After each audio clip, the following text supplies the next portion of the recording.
Boom, boom, boom. Welcome to another episode of The Climb. Hello, people. Today, it's going to be free talk. We did one last week. It was so successful, we decided to do another. But before we get into all that, let's talk about why we're doing this. This podcast is brought to you by the Digital Mastermind Group. What is the Digital Mastermind Group? It's a group of digital agencies, marketers, and technologists where we share tips, tricks, tools. It's a mentorship program, peer group. We do bi-weekly calls. There's a yearly meeting that is just really gnarly. So if you want to grow your agency and you want to really bring it up to the next level, go ahead and shoot me an email at jon@digitalmastermind.com and feel free to check out the website. Pretty similar, digitalmastermind.com. So today, Dave, why don't you come out here and what's your favorite thing about the DMG? I know you've talked about it a little bit before, other than meeting me, of course. What is Dave's favorite? I mean, the networking is premium. There's not a better group to network and, meet people that are on the same, space, same place, same level as you. So, everybody gets invited to networking events, and the local ones sometimes are worth your while. I mean, you're meeting people that are selling printers and stuff like that. That's just not... The DMG is just all digital agencies, all owners. I mean, it's incredible. So the networking, both virtually and the in-person live one, is just awesome. Some of the best salespeople I've met, they sold printers. They started in printer sales, copier sales, printers and knives, those Kinko knives, right? Sarah Blakely from Spanx, she started in, I think it was like selling fax machines, printers, and copier, repair. They just, Xerox and some of those other companies had a really solid model in doing that. I don't know if they still do. But today's free talk, so we can talk about whatever we want. I want to talk about recognition in some awards to start things off of. Because of the DMG where you and I met, we, of course, merged. And through a lot of our hard work, through a lot of our team's hard work, I should add, we were just voted one of the fastest growing companies in America, according to Inc. 5000. We placed 2,536. Got a client on there as well this year. We've had multiple clients in the past, and some previous clients run this year as well. But the important thing about awards, that some of these that you have to prove, of course. So there's a credentialing process where you're getting you're speaking with other professionals. They're comparing it to years of previous revenue, or maybe it's a contest based on like design that you do. These are super important for the agency and growth, because it's one of those small, like, little trust checkboxes that other people are going to look at, right? So it's twofold. It's not only that checkbox, but you also get some exposure and awareness, which those things are paramount if you want to continue to grow. So I think there's also a component to maximizing it, right? So let's say we just take the ink one. You're going to, they give you like a press release that you're going to send out that you can modify, and then they just try to, also a little behind the scenes, they try to sell the hell out of you when it comes to their logo. I think for the usage of that, we're going to pay like $1,500 a year. I think it is. I think it's $1,500 a year we have to pay for that. And of course, you're going to get the little trophies. So there's a whole baked in component to that where they're going to make a ton of money. In fact, a little bit more transparency, every single award out there to some extent has that. Somebody else is benefiting from it. But on the flip side, you can benefit from it, and you can benefit from it based on the exposure and using that seal on your website. So these are pluses. So I recommend that every agency out there, and whether you do PR or not, this is on the PR side of things, and social and PR are getting a bit blended, but that's a topic for another show. Make a list of every single award that you can get. Ink should be on there depending on your revenue. If you're super strong in design, those can be in there. They have them for virtually everything. And also your local chambers of commerce. All of those are components of exposure that should be baked into your internal marketing processes, where every month, like, okay, well, what are the awards that we're applying for? Some of them they're relatively inexpensive. You know, they're as low as like 40. Some are free. Like in Tampa Bay, we have the Best of the Bay, which is one. In fact, David, I put you on there as like best web developer. So you're actually on a list somewhere for that. I forgot to mention that. But so you have these lists, and then every year, every month, just enter them and then continue applying. Nominate people for the 40 under 40, the best, CMO of the year. This should be a part of your own marketing plan and your own marketing process. Come on out, Dave. Let's talk. Yeah. I mean, so I'm excited about, this Inc. 5000 recognition. I mean, we did the Jacksonville Business Journal Fast 50 last year. That was our first any kind of recognition. And it is interesting how these systems work, because at first I was like, whoa, this is incredible. I'm so excited about this. And then you kind of learn about it and you're like, all right, they're just trying to sell me a table at an award ceremony. I'm like, why is this table so expensive at an award ceremony that, I won? Why am I paying for this? So then I started learning. It's true, but you still need to move forward with it. And I think that's the more, and this is weird, I've had this conversation with others, where the more that you learn about the world and marketing, the sadder it can become. Yes, that's 100% accurate. You just learn like everybody's angling. There's a profit made somewhere. It's just like nothing is as your childhood view of the world is. It's correct. Like, you get to see the dark side of everything. That's exactly how I would describe it. But then to flip it on a positive note, what I decided to look at it as is, this is my fee to enter the next level world that, in business that you need to attain, right? Yeah. You do have to pay to play. Yep. And if you want to be able to say, hey, we're a Fast 50, like we are number 26, I think, fastest growing company in Northeast Florida. That's like 6 counties. That's pretty fucking impressive. Yeah. So if I got to pay $800 for a table to be able to brag about number 26 and then, number 2,536 for Inc. 500, then we got to do what we got to do. I just bought $1,000 worth of trophies for you and I for the Inc. 5000 because fuck it. It's my first Inc. 5000 award. I want something, and we're going to install it in the lobby so that every employee that comes in can see it because they earned it. That's a good point. I didn't bring that up. I mean, the feel good morality side for our team, right? Because the reason that we got this, that's super important. The other side too, the recruiting component, and I guess that kind of goes into the exposure. But looking at the negative side, so everybody would always, when it comes to like the Oscars, there's a lot of campaigning that you have to do in marketing to make sure that a movie wins an Oscar, right? Right. In the same thing, if you want to grow, you have to fight tooth and nail in every way possible, and also because somebody's going to hear this and they're going to say, well, those awards, they're all fake, or they don't deserve it. Those come from people that didn't win them. Well, yeah, absolutely. Well, also, you don't win unless you apply. On the flip side of that, it's not really being kind to your prospects and your customers, because they want to say that, to their boss and their colleagues, I'm working with somebody that has achieved this, right? Also, to the prospects, when they're looking for companies, those are things that are going to make them feel more comfortable, right? It's like, all right, it's a reference from somebody. It's this certification seal. So those are the types of things that I think those are the real base reasons why it's smart for everybody to apply. And I love competition, so I want more competition. Yeah, and I think I really like the way that they made you submit your tax returns. And I mean, we had to for the Jacksonville one, we had to work with an independent CPA for like a little light auditing. Yeah. So I thought it was, so it's not just bullshit. Now I do have a problem with like this year's Inc. 5000. The first place is 46,000% growth. Yeah, what are the numbers? Your numbers, guy. Like, what does that mean? Like, there's like they had $1, and then the next year is. And they bought a $25,000 company. I mean, we could do that? I guess. Should we launch an LLC that just makes nothing, and then Oyova will sell it to it?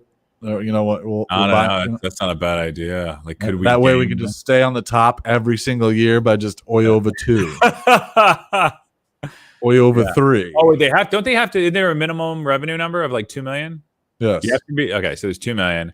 So at that point, because there was last year's company was 36,000% growth, right? Yeah, it just feels a little ridiculous. So what the hell is that? 36,000 times that's 36,000. Or I'm sorry, that's 36,000. That'd be 360 times 2 million, wouldn't it? If we just start at the base level? Well, 100% would be doubling. Right. So 36,000% would be doubling over 360 times. Okay, but hold on a second. So the first year doesn't. I don't believe the first year. We're totally just now unpacking this whole thing and just disintegrating the prestige we built it up to. But who cares? We're realists. All right. So just to apply for like the let's say 2019, you had to have at least 2 million, right? Right, and 3 years. You have to have at least 3 years of existence, but not $2 million for 3 years. Is what I'm getting. No. Your final year. Your most current year had to be over $2 million in revenue. So like 2017, you did like $7. 2018, you did, let's say like, $1,000, and then you blow it out of the water and make $3 million the third year. Like that's essentially the potential growth that happened for the company that's number one, right? Right. All right. It has to be, or hits a major contract, or an acquisition is I would imagine the more realistic approach is that, you had a holding company that all of a sudden acquired a company, right? That's what I imagine these are. Right. And it's not an average of the 3 years. It's literally just the growth rate. So the JBJ is an average of the business journals across the country. Right. Are an average of your last 2 years, while the Inc. is a total jump from 3 years ago. So like ours was 161% growth from 2017, which means we more than doubled, which we did. Yeah. So it was great. Yeah. So yeah, different metrics for different awards, but I just think it goes back to the credentialing that you mentioned earlier. I mean, I'm going to name drop. Oh, we're an Inc. 5000 company now. Yeah. That's pretty damn awesome. Now the challenge is, can we do it again? Do you know Frank Mardukas? No. Yeah. A little name drop in there. Yeah. Okay. I think it's actually from a movie. It's a thing that my brother always says. Anytime people name drop, he'll just throw that one in there. And hey, do you know Frank Mardukas? They're like, no. He's like, oh, okay. Interesting. Yeah. I love my brothers, but they can be pricks. Yeah. In any event, no, I didn't mean to sideline it there. The credentialing process, I think, is super important, but I think it's also now it creates a hunger internally where, all right, we want to win more, because there is nothing better. There's few things in life that are better, that feel better than winning, and this feels good, regardless of how shitty we may feel about the number one, doing the $1 and 1,000 and then 20 million or however they did it. That's fine. I feel like our ranking is real. Yeah, I agree. So more awards. So point here is get as many awards as you can. No matter how old you are or how young, there's a ton of awards that are out there, and I think it can be reinvigorating for your company. Best places to work. Oh, here's another thing. Oh, right. The best places to work one. So do you know anything about the best places to work ones? Yeah. I would love to do it, but I feel sleazy about asking our employees to be like, hey, it's, exactly. Because you have to ask your employees to rank. You do. They have to. So back in the day, I know some companies that won that, and I'm like, I know. You do not have the best place to work. Yeah. I know your people. They look very sad. Yeah. Well, there's some companies you're like, if you go to their glass door, you're like, that wouldn't be the same, right? But the way that these work, so the pay-to-play system with the best places, and there's some newspapers do them. There's a few other, and there's like, favorite places to work, and no, they mix them all up. But in any event, the company, we're a great place to work because we don't have a high turnover. That's the award that I look at right there. Right. But still, I think this is something agencies can go after. We're not over 50. So most of the best places to work are typically over 50 employees. Yeah. So when it comes to that, I want to say there's a fee that's charged, and they go ahead and they send out an email blast to everybody, and you got to hit that minimum 50 number for you to be applied, and then they put you into different categories. Yeah. Yeah. So 50 is a small company, like 50 to 100, I think, or 50 to I 100. know companies that are under that have earned that. So Well, you can that cheat it. can't be a minimum. That's the thing. So you can say you have 50, create 50 email addresses and bloat the system. I've heard of this happening. So, but in any event, those are, and I know back in the day before I think they did the email method, there was another way that they did it. And I know somebody that worked at a company where literally their manager was like, yeah, I need you to fill this out right in front of me. So you're not going to tell your manager that it's a shitty company.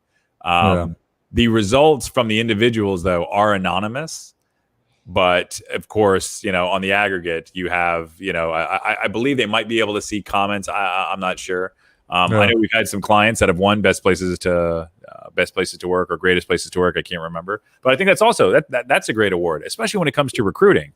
And of course, some people are going to game it. There's going to be a few people that lie in there. It's PR. That one is the most PR one. But I think that if I was looking for a job, is like that you go home and you tell your friends, like, "Hey, man, I got a best places to work thing." That's still that's on there, no matter how much people will hate on it. Yeah, I don't know, but I think awards are great. I'm glad that there's people out there recognizing good work, good growth, and I mean, that's what we're here for, right?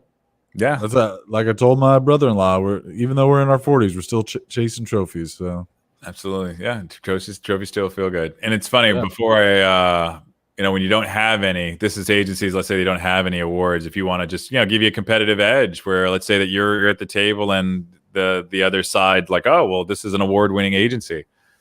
It might have been David Ogilvy or somebody. I don't know. Maybe this is something I made up. I'm just trying to attribute to somebody else. But I would say, when I was on the other side, when I just started, like, yeah, awards are for T-ball. Yeah, I'm not interested in winning awards. I'm interested in doing the best business that I possibly can for you.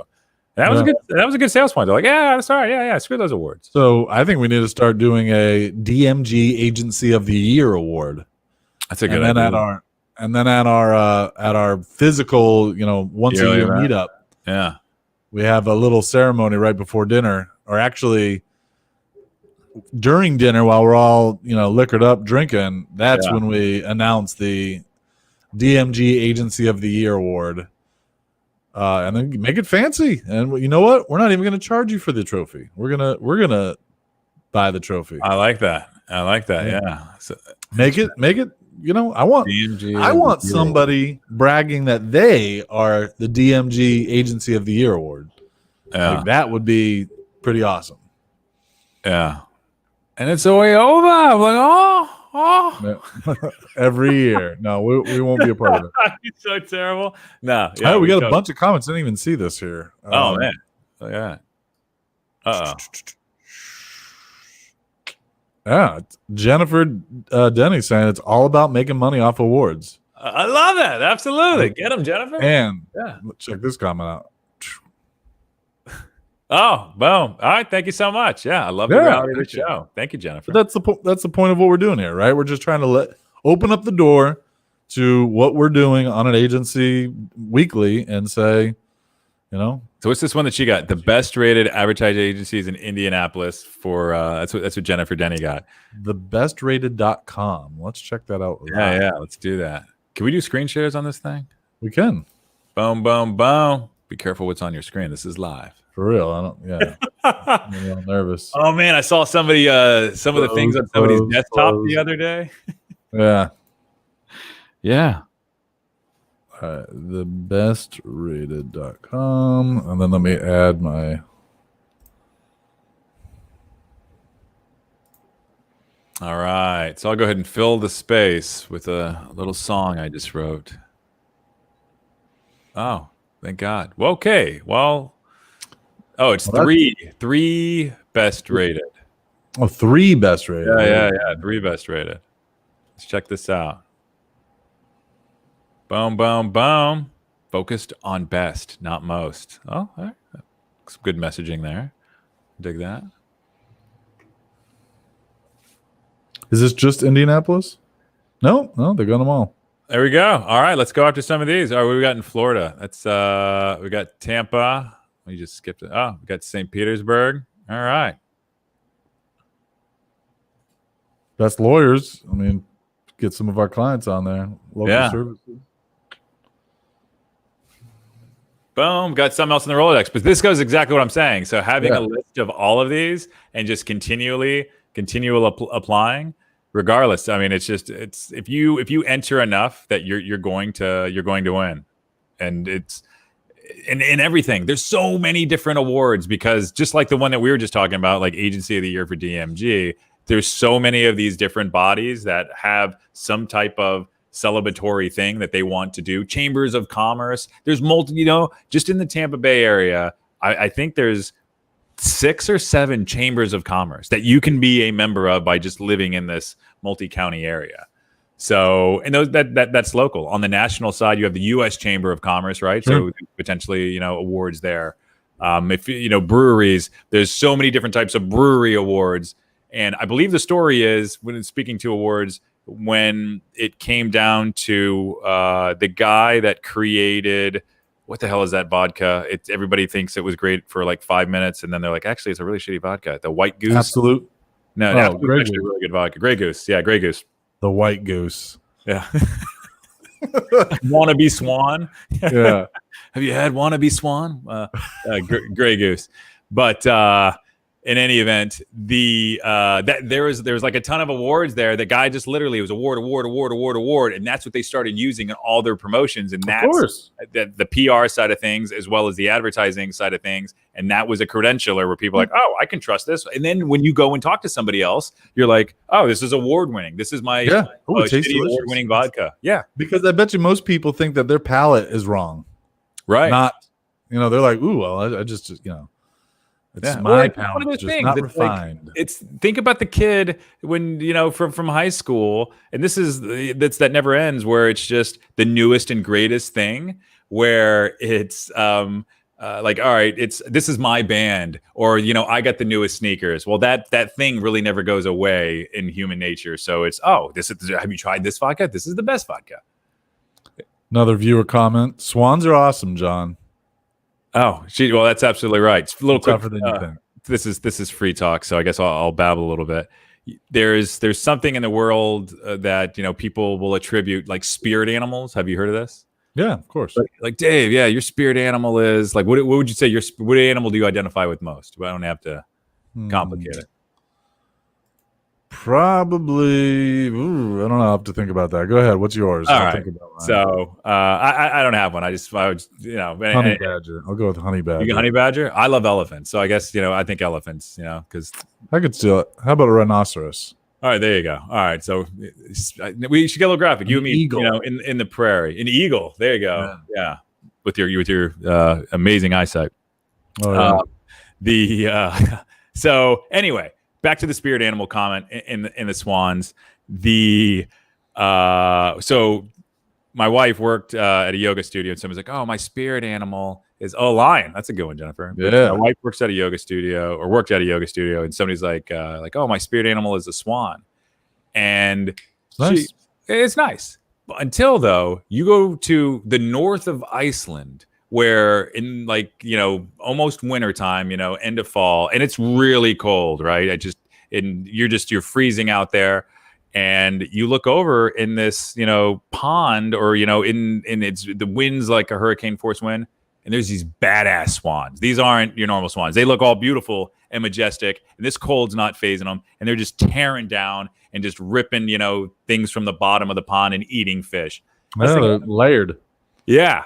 That spirit animal thing, I was like, that's complete bullshit. It's like this, majestic kind of, that psychic feel to certain things. They don't really understand how badass that animal is. So anyway, it's a bit of a tangent. It's like swans are badass. Go get some awards.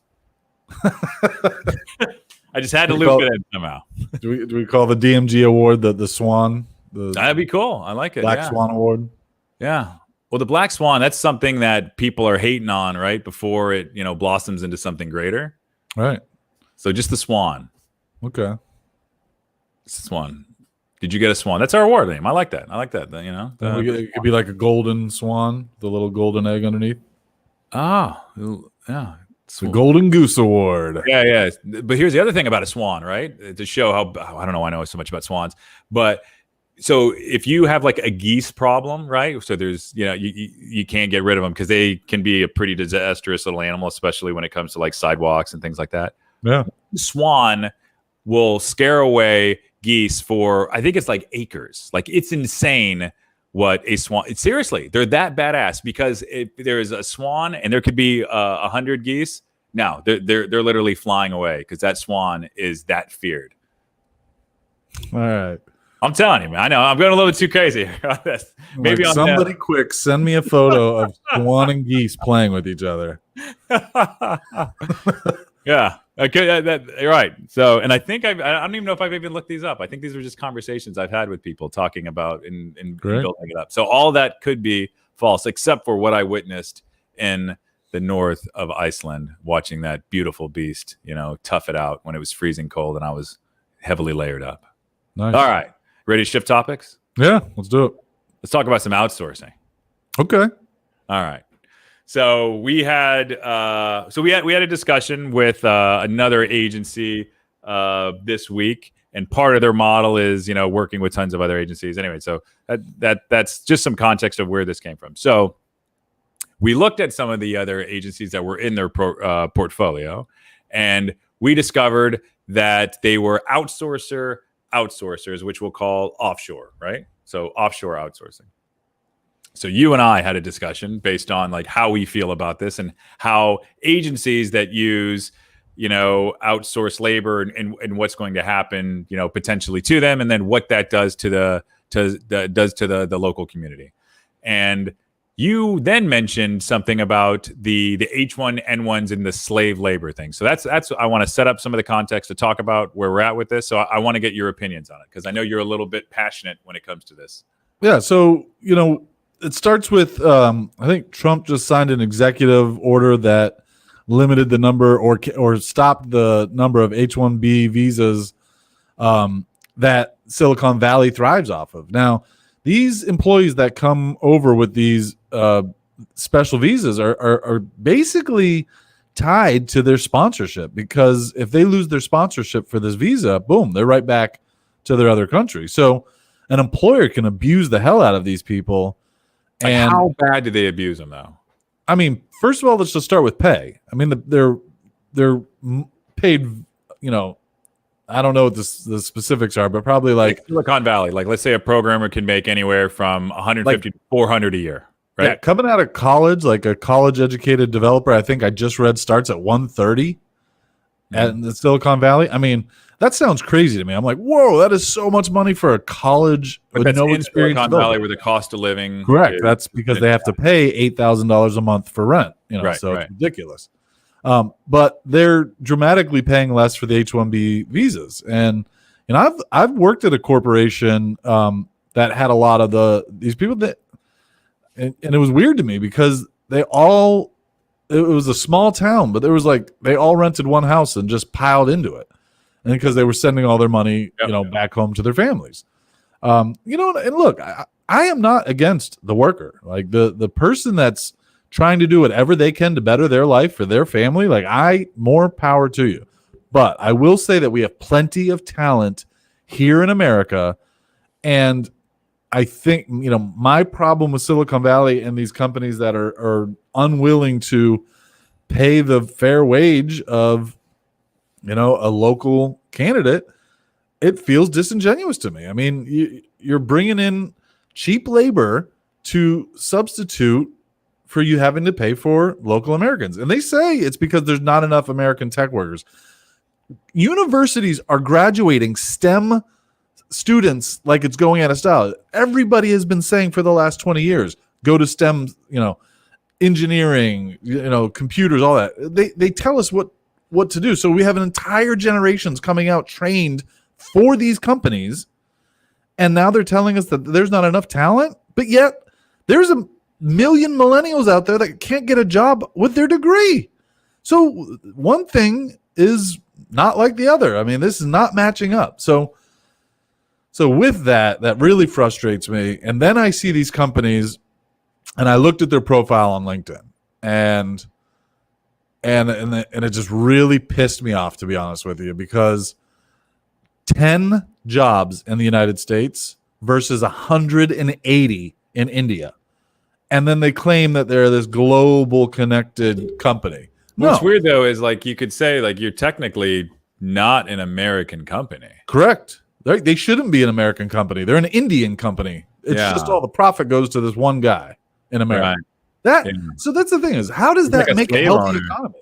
Was it called like Masters? You know, come on down to the Masters agency. Yeah. Plantation agency. Yeah, absolutely. Like that's but it frustrates me because how does that impact the local economy? All it does is it centralizes profits. So, and here's what's frustrating is that all these clients that they're getting are American companies.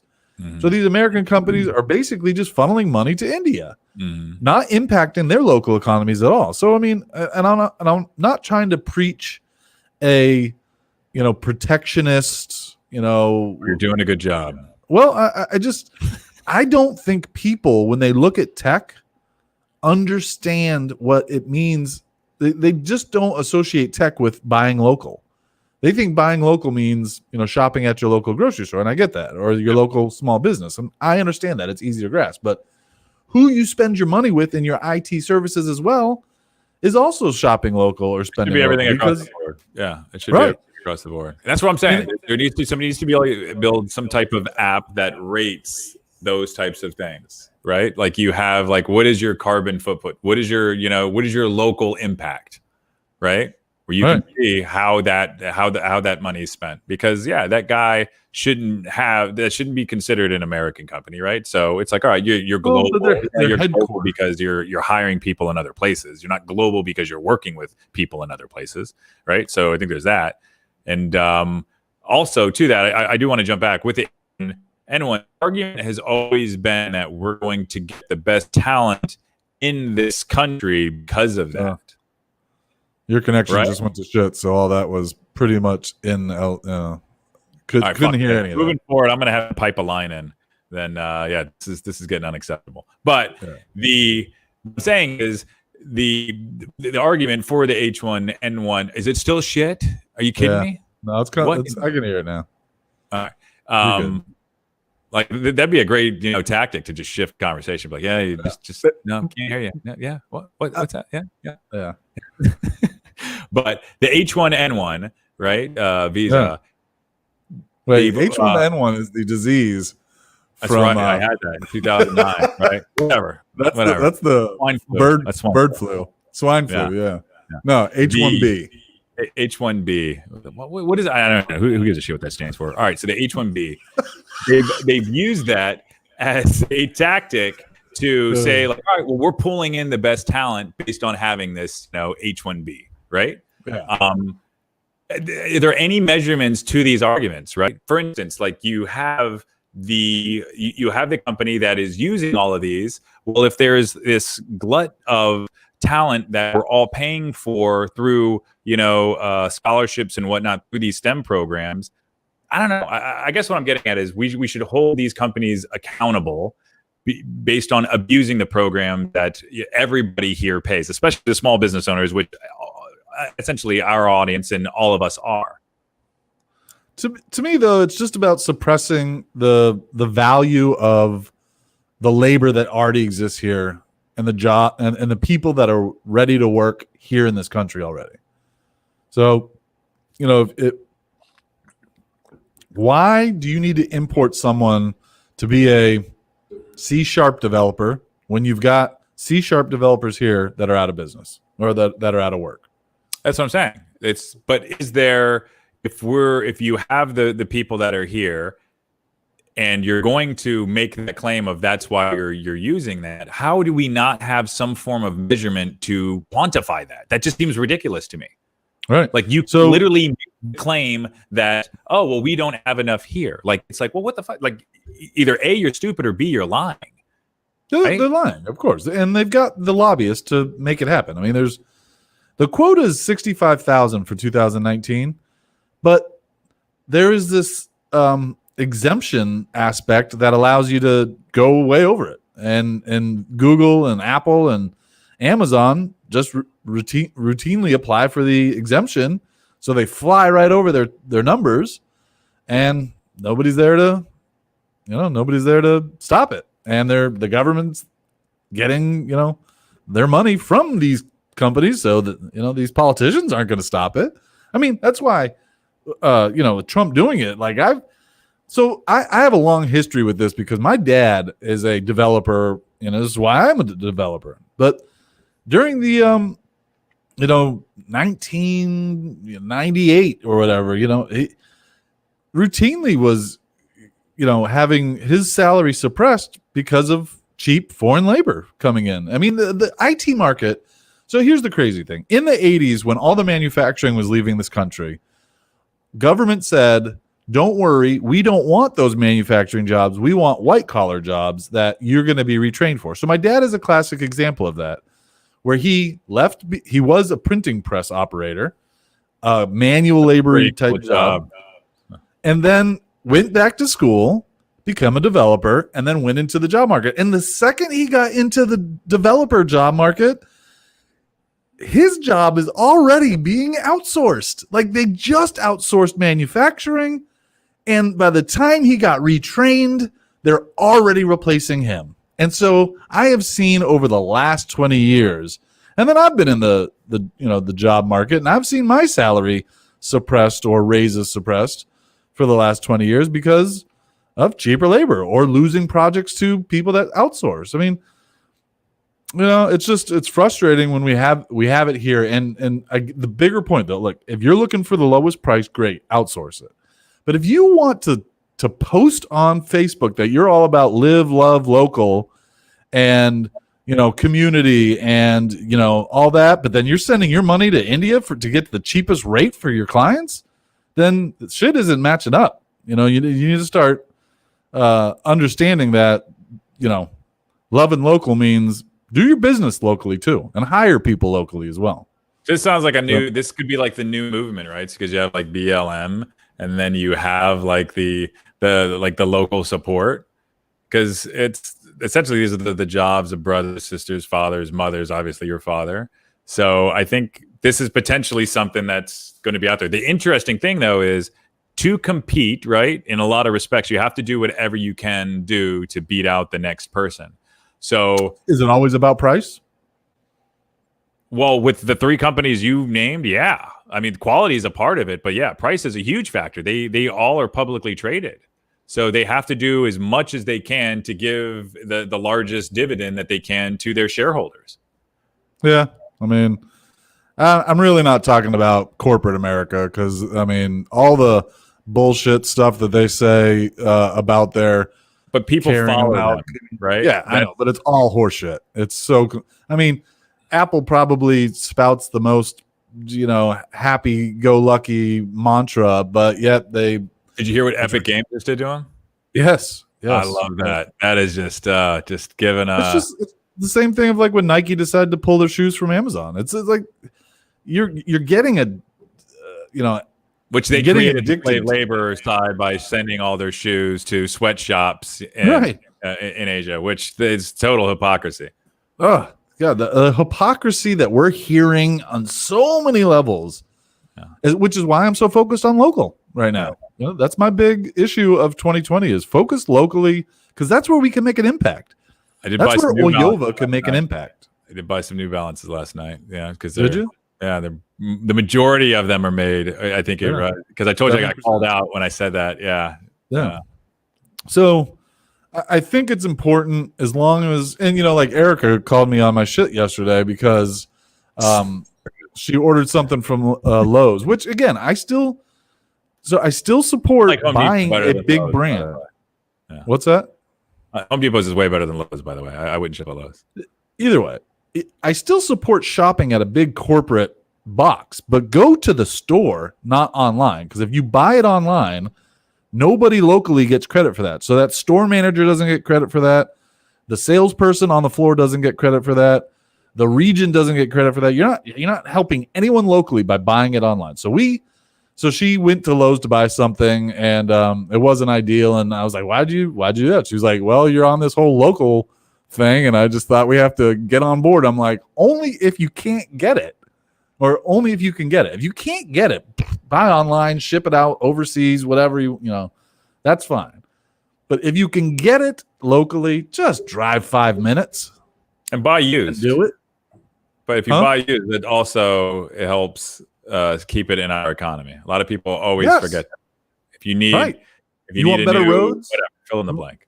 You want new parks, you want better, all that stuff. You want all that stuff? Well, keep your money in the local community as best you can. I mean, all the way up the chain, all the way up the supply chain with business. So, and we're in an economy where everything's outsourced, and I don't mean offshore. Just like your payroll is outsourced, your accounting is outsourced. Like there's so many. The gig economy is a part of it, but that can help out, and I think it starts with getting more people to think on a national level, and then you can begin creating those concentric circles getting tighter and tighter, because I think people still have no problem buying everything for their house from like an IKEA or like a Wayfair.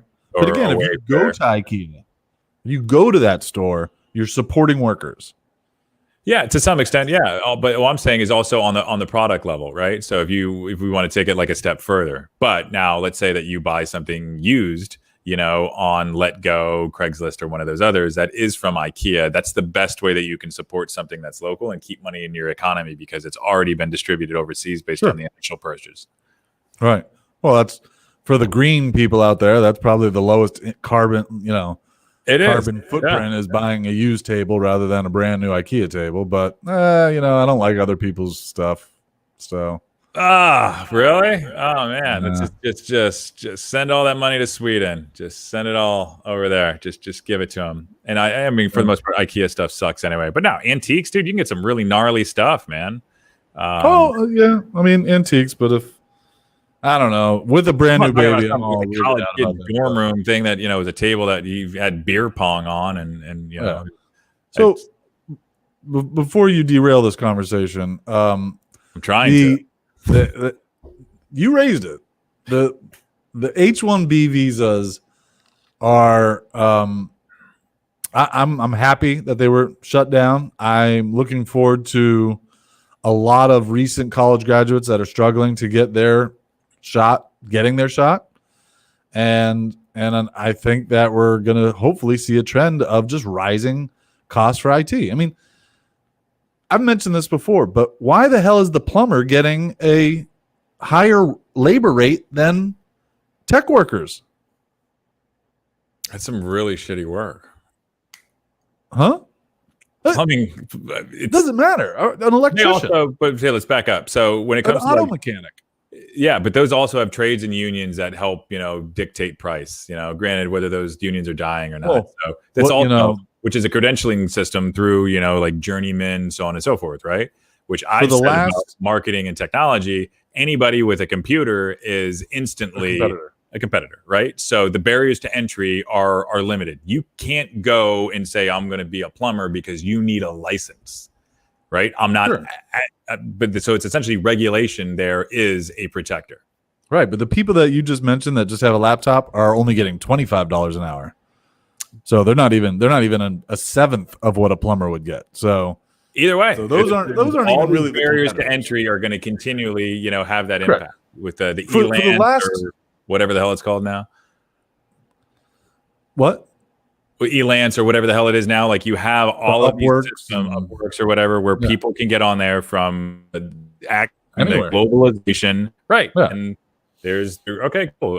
Fiverr, for instance, how many times have you heard like, we'll just go on Fiverr and have that done? Send that money out of your community, just crowdsourcing. Also an issue with logos. I worked with a company last year, and we're looking at just the plethora of the shitty logos that they had. And it's like, well, that's what 99 Designs had, that offered. Like they just gave up. Like they were willing to take shit because they paid their $200 and they got 1,000 logos and they just picked one of the shitty 2,000 logos they got. So this is Jennifer's comment. It's so true. There's it's because the consumer thinks we just switch buttons and magic. We do magic. But so there's definitely. I mean, real quick comment to that. A buddy of mine, Paul hold on. Versus yesterday. 10 years ago versus. Let's just keep. Go ahead. Go ahead, buddy. No, I insist now. 10 years ago, the education component of the consumer was so much more challenging than it is today. I mean, people today know a lot more of what it takes to do this and do it right. But there is a big part that we still need to continue to educate the consumer of like what it is we're doing. Like a thing that I like to say is we're working on your business. That's pretty important. This isn't like just your, spare bedroom sink. So the education component is definitely there. But what were you saying? I didn't hear any. Yeah, no worries. No, and I think it's important to drive in those like to point out the functions of what's delivered, right? But with the consumer things, switch a button and it just works. They think it's just like drive-through creative, or it's because we have such a conditioned audience, and then crowdsourcing and all these other disruptors that have come out have just made it worse. Like the Groupons of the world, like that. The dumbest thing that company ever made was not selling to Google for $500 million because they thought they had this, grandiose idea, which was super easy to replicate. But what that did is, like the delivery services for food, I don't know how we always get onto these, maybe because it's so current and fresh with us, is it just destroyed. There was no profit for anybody else but Groupon in that. So 50% of what you are going to take is going to go to that company, and then you have to offer a 50% discount. All that does is condition people to go to wherever Groupon's going to go, and it's not going to support the individual businesses. Well, it's the same thing with all these crowdsourcing places when it comes to logo or creative ideas. It's essentially the same thing where you're just taking all of these people that are just throwing shit up against the wall and hoping one thing is going to work. So it's a conditioned audience. I think education is a great way to get out of it, but also just getting better at what you do and aiming for a higher caliber of client. I remember when I first started my agency, speaking with another agency owner, and I said, he's like, well, what do you want to do? I was like, I want to help these small business owners because that's who my parents were. And I want to show them branding and marketing and what they can do so they can create a sustainable business so they can grow. That's really, one of the things that was near and dear to me. And it was so cold. He said, they're there for a reason. Yeah. Like, ooh, they are. They're there for a reason. Let me ask you this. Do you think bigger brands, you said, aim for bigger clients. Do you think, what's your read on higher caliber clients? What's your read on their thought on local impact first? Do you think society as a whole is changing where local, like everybody, the shop local idea, is that in corporate America in a real way, not just PR? No, I don't think it's in a real way at all. I think it's like recycling. You think it's changing? 10 years ago. Yeah, I think it's changing. Yeah, but I think it's like recycling was 10 years ago. The only way people are recycling is if somebody's watching them. Right now, it's not a habit. So until people realize that it's their jobs, which I believe COVID might point that out to some degree, and there's things that can be reinforced here. But they still look to all the brands like Nike and the Apple and all of these others because those are such cultural influencers that it makes it really difficult. So I think something a little bit more drastic is going to happen. Yeah, there's some things you can't replace locally. I mean, there's not a shoe cobbler in Jacksonville. I can't go buy a locally sourced shoe in Jacksonville, but you can get high quality shoes that you repair and that last for 10 years that were made in America, like Allen Edmonds, right? It's going to cost you $300. You can have you can even buy those shoes used and have them redone, but those shoes will last you 20, 30 years or more. And this we do have to factor in, socioeconomic factors. I mean, when you're well off, then you have the ability to pay a little bit more to make more of a local impact. If you're struggling, to pay your bills, you're going to Walmart to get the cheap Chinese stuff. But it's always the chicken and the egg. Like, are there more poor people because we've outsourced all the manufacturing jobs and they don't have a good quality, high quality job to work to pay the bills, so they need cheap Chinese stuff? Like, it's just I don't know, but I have the ability to spend a little bit more money to make sure that I'm making a local impact, and that has been my 2020. 2020 has been very transformational for me so far. Once this shit started going down with COVID, I was like, I want to be a better person coming out of this because I know everyone's just going to use it as an excuse to get fat, right? So I was like, I want to be a better person. I mean, that's the case. An excuse to get fat. COVID, here we come. Yeah. With my Happy Meal. Once COVID showed up, everyone was like, yes, I can eat all the fried chicken I want, all the Publix fried chicken. So it's good fried chicken. So the local thing, I'm a local small business and I want to live that life. And I can't do it if I'm just outsourcing every job we have to the cheapest foreign worker.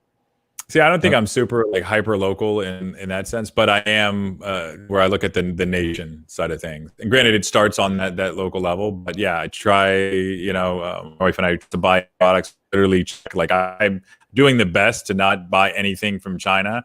Granted, there's sometimes you got to settle where there's like Thailand, right? So I was buying a golf club the other day. And all right, so I got one in Thailand over China. Everything in Nike was in China. I was like, I'm not doing that, right? But Thailand, they treat their people a little bit better there, right? So it's a humanitarian side. But treating people here, having better jobs, that's important, right? Whether it's in any industry, and if it's kind of goes to if you have a stronger home base, the better. But bring this all the way back to agencies. There's agencies that we compete with that are 10 times us that ship most of their work that are overseas, like the one that you mentioned. Correct. And it's fine, right? It's up to us if we want to compete at a level that we can execute, equal or better work essentially at the same price. Because you know what? So no worries, but their margin is always going to be something that is detrimental to the growth, because if they're making a 75 to 80% margin, that's just a bigger war chest for them to do, better and stronger things. Yeah, but it's all going to probably end up in selfish endeavors that don't impact the community, unless you have a yacht maker in your community. Yeah, I mean, look, I want to be able to look my team in the eyes at the Christmas party, even if it's just down to that. If I've got 100 people in my company and I only can meet with 5 of them, something's wrong. Yeah, well, I mean, and I think that could do a lot. It's not for me. Exactly. That's where I think the best thing is, right? Because it works for others.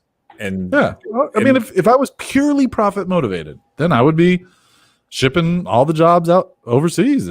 But I guess the other thing too is where I look at, and it can be super appealing to ship a job overseas, right? Because in my experience, my career, every time I've been romantic or an idealist about something, it's almost never made me money. Right. So that's where it gets really attractive to do that, to make it hard. But no, I want to be able to tell somebody like, no, that's not something we do, because it is one of those feel good things where when I created the other agency, I literally wanted to create an agency that created jobs for internally as well as for our clients. Right. And then just meeting some others. It was kind of being in that room sometimes with other people, and they were like, yeah, you're just the romantic sitting in the corner. Like everybody else is doing this, which is fine. So, need to find one of our clients, Olympus Pools, or I give them a little shout out. I love working with them because they build pools that's local. And the better we do for them, the more business they get, the more people they have to hire locally. You can't import or, you can't export the construction of a pool. So I really love that. Like I love when we work with those. And you said it earlier, like when we're working with essential companies, and I know a pool isn't essential, but the hell it is. You stuck at your house. During Florida lockdown. Yeah. But I love working with companies like that because we're building jobs. We're building Florida. I love that. Like I'm proud of Jacksonville. This is the longest I've ever lived in one location. Like this is where I started my family. Like I've got my roots here, and I want to build it. I want to help it. I don't want to help Bangalore or even Mexico City or anyone. Like I don't want to build their economy. I want to make sure Jacksonville's strong, St. Pete's strong, Florida is strong, and then the Southeast, and then the country. Like that's my steps. All right, you like this? I like this. So either way. What's that? So instead of you're talking about circles going out, right, I'm talking about circles coming in. Okay. Sorry, like if you get in the nation, right? Focus on things that happen in the nation. And then of course you can continually close those to build a stronger community rather than focusing on your local community and going outward. Yeah, it's kind of like politics. Everybody wants to worry about who's the president, but if you don't know who the F your mayor is or your city council people, like it's all start local and build up. I think because you make a bigger impact and you have a chance to make an impact when you're talking local. I look at it like habit. I think it's easier to find something that is in your country first than it is to find something in your city. So if that's something like, okay, not China, this, okay, how do we go? But if you search United States first, you might miss your local producer. It's fine. I want to build a habit. Okay. I mean, I would, I just search Jacksonville first and then move up from there. How do people not have apps that do this shit? Like I think we got to build it. You know? I think so. We keep talking about it. Come up with some real snazzy name for some local deal hunter or something like that. Or what? Locally. Like everybody has it. Bonusly, accountfully. Who we love. Brad over there. But isn't that just a crazy trend? How marketing's working? Like 4 years ago. Every marketing agency was creating a logo out of a hexagon. I mean, have you seen that? Like, there's hexagon logos everywhere right now because for some reason it was trendy and like everybody copied everybody. Like design trends and there will be like the annuals that come out and things. Every time I see one, I'm like, another coaster. I instantly think that's not a logo that's going to last forever. Yeah, well, websites too. How they dictate the shape of logos. They're all, for the most part, horizontal. Where they're back in the day, there used to be a lot of vertical logos, a lot more round logos. Now the trend is just add an ly to a regular word, and boom, you've got an app. Or IO if you want it to be automated, which I believe is real. Drizzly is like the buy your liquor, ship to you. There's a lot of just add LI locally. I'm sure that's already got to be taken. If it's not, totally. But that's the joke. Yeah. But hyper locally. Yeah, hocally. Local.hyper. Just finish the show for the next 10 minutes. We just shout names at each other. Fuck this. But no, I think that needs to be. I think that needs to be built, and we need because we keep talking about it. I think that's something we should have some progress. But I at the end of the day, I think the takeaway here is for agencies is it's going to be an advantage sooner than later that somebody's going to say, this is my percentage of people I'm working with in this country. Right? That's going to be something, whether that's certified B, which also pisses me off. If certified B does not take that into account and their little 100% hippie credentialing system, that to me is not 100%. Yeah, which is fine. I love, we got a lot of friends that own certified B companies, which I think is great. But if that's not one of the factors, I think that's unacceptable. I 100% agree. But then, so going back to the other idea, though, I think it's Honey is the browser app that finds the lowest price product. Deconstruct the concept of that, where it's going to find you the product that is the cheapest, which means it makes the least amount of impact in the economy. But it squeezes the margin so much to the person, right? To the end user that may have just lost their job. They get a $300 a week stimulus check, and they're trying to feed 4 kids. Sure, but that Honey would be so sweet to them. But if you follow that pattern, if everybody does that, then that's a death spiral to a failing economy. I mean, if you get to it on the economic level, if everyone purchases by price, then you will spiral into a dead economy.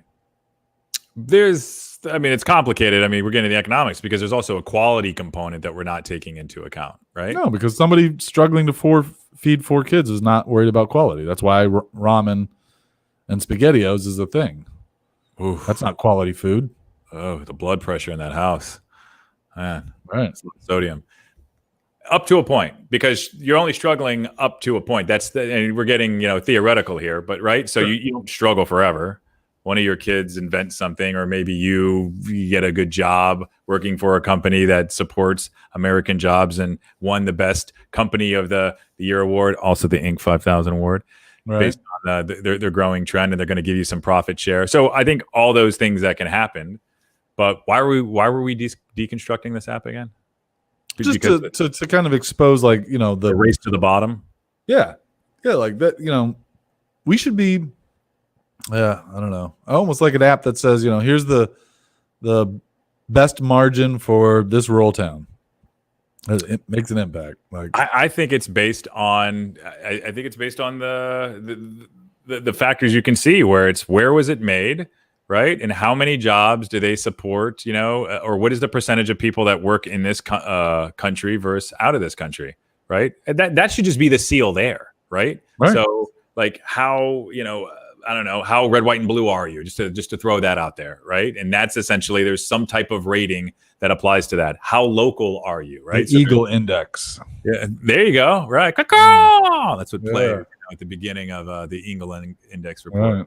But I think those are the things that we're going to begin seeing, because that's going to be super top of mind here, and it's not divisional, right? Because it's not an us versus them. It's okay. But that's how that's always made to be. That's how it's attacked. But better put. Yeah. That's why it's just so super focused to say, no, I want to support my local community. My local community is diverse as hell. I mean, we got everybody here, all kinds of, and I want to support them all. Like that's, it's not about making sure that, I take jobs away from India. I don't, no, I want to make sure I create jobs here. So it's a scarcity versus a what's the other half of that saying? The scarcity mindset versus was abundance and scarcity. Abundance, yeah. Right. Which it's the guy in India that do they live really, really well? No. Right. So that's, if you're doing that here and then you're sending that there, you're literally now just profiting on underpayment of labor, which, man, that doesn't feel good. Right. That's that's what I'm getting at. Like, we're an agency that's going to put our foot in the sand and say, that's what's going to make the movement, though. Where it's just like, you need to really look at yourself. Are you a shitty person? Right. A lot of people are shitty people. That's scarcity. That's I don't want to say anyone's bad for outsourcing. It happened. I'm just saying that I don't want to hear somebody spouting about local. You don't want hypocrisy. I hate hypocrisy. So if you're going to spout about supporting your local, but then you're shipping your jobs overseas, then you're full of shit, and you don't care about local, because you could be employing someone there that pays property taxes, that builds your schools, that builds your roads, and you're not. So right. I hate hypocrisy too. And I said, like, not trying to cut you off there. It was just, we're talking about politics, talking about religion. Like, you have the guy that's screaming, about the Bible on the street corner with the sign and the bullhorn, calling people, whores and shaming and whatnot. And then you think, like, would that actually be something that Jesus would do? Like, really? Like, is that, right. It's just, to me, that's the hypocrisy. And it's just, those are the things that at one circumstance, they can keep things interesting, but at the other, I think those are the things that create divisions and make it make the world not as great a place as it can be. Yeah. Also, it just erodes everyone's confidence in the institutions where we're at right now. And talk, not to get political, but as a society, like, nobody trusts shit about anyone now, like, or what anyone says. I mean, the CDC can say some shit, and half the country's like, nah, I don't believe it. That's because we've eroded, because so much hypocrisy has just consumed so much. It's like Apple, it's like Nike, running a social campaign with Colin Kaepernick, yet, using slave labor in China. It's like, you see that so much. Now we're just all numb to it. So it's like, you're so right, but you're so wrong. Yeah. So, I mean, I think, just bringing it down back to me personally is I got to live it. I can't just talk about it. I got to be about it. And that's my 2020 mantra. And that's saying I got from my brother-in-law. Be about it. Don't talk about it. That's cool. All right. Yeah. My 2020 mantra is, John, just keep going, buddy. Just get fat. Just keep going. Yeah. Yeah. I don't know. No, Yeah. like, just keep going. That's it, man. Like I haven't had a vacation. I've just had to like fight tooth and nail the entire year, but it's fine. It's just stay positive, keep going, help as many people as you possibly can, and just keep going because that's what it's about. Just keep going. It is. Yeah. Locally. Yeah. And on that note, keep going locally.